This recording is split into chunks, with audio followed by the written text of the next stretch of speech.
let's flip into improv mode. What I want to say about improv from the start, now we've got at least one horn player here, maybe a singer or two. We have some guitar players, and you see, as piano players, we can play chords, so we can run scales. We can do stuff like that. Very hard to do that kind of thing on guitar. Pretty much impossible, unless your name's Roland Kirk, to do it on a horn. So, here's the thing. Chords come from scales. Not the other way around. Chords come from scales, and it's really important to think about that when you're choosing scales to play for a chord, or when you're thinking about soloing, period. So this is a very exact science, in as much as chords come from particular places on scales, and that leads us to the scales that we use when we're soloing. So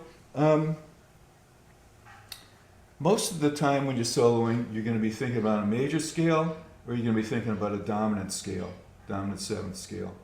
And there's some exceptions to that if you're in a minor key, for instance.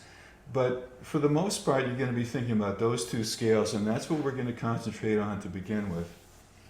So I'm going to go, ask you to flip to the sheet that says Part 1 Scales and Chords, and we're going to look through that briefly. There's a few different things shown here.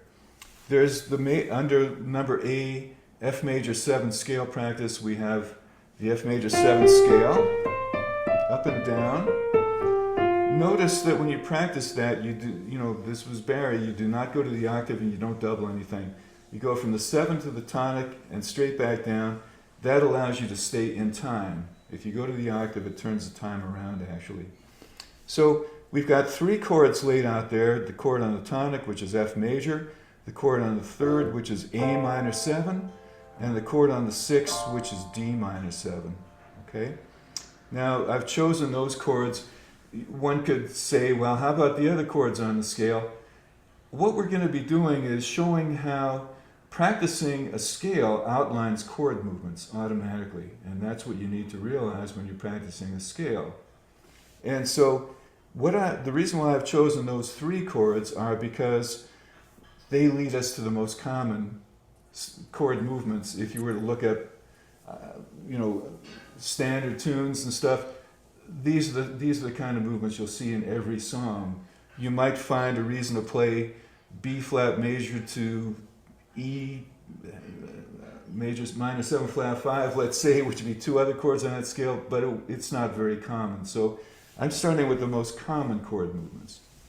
So underneath where you see 1, 2, and 3, what I'm trying to show there is that playing that scale up and down is like playing 2 bars of F major 7. Okay, that's what that's trying to show. Or 1 major. The second thing it's also showing is that it's practicing 1 major to 6 minor 7. Like that. Okay?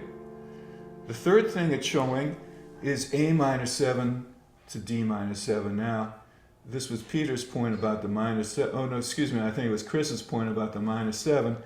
But here, if we're thinking about A minor 7, that's the 3rd of the key.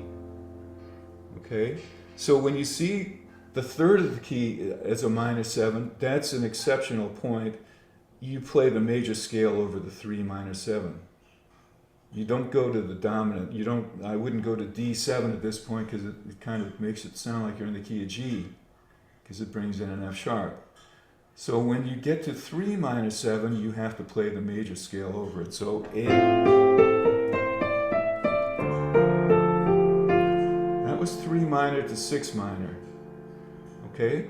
So you can see now that just by practicing that major scale up and down, we've outlined 3 very common chord movements. 2 bars of the 1 major, like at the end of a song in the key of F. 1 major to 6 minor. That kind of 1 to the 6, 2 to the 5, that kind of sound, right? You've covered that. We've covered A minor 7 to D minor 7 when A minor 7 is the 3 of the key. Those are all very common movements. So let's keep going.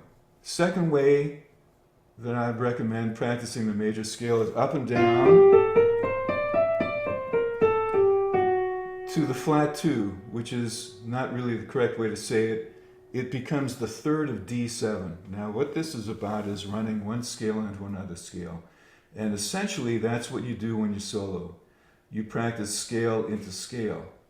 Okay? So in this case we're practicing F major into D7. Why? Because in the first example we've got the F major chord going to D7. F major comes from the F major scale. D7 comes from the D7 scale and we're landing on the third of it. And your ear can hear that something different went on there when we do that, right? Okay, that's what's happening. There's an argument too also for the tritone of D, which is A flat 7. We could have gone to the flat 7 of D's tritone, that's A flat 7. Okay, but for now, we're thinking it's F major going to D7. That's a neat, there's a million ways to put that together, but that's a neat little package.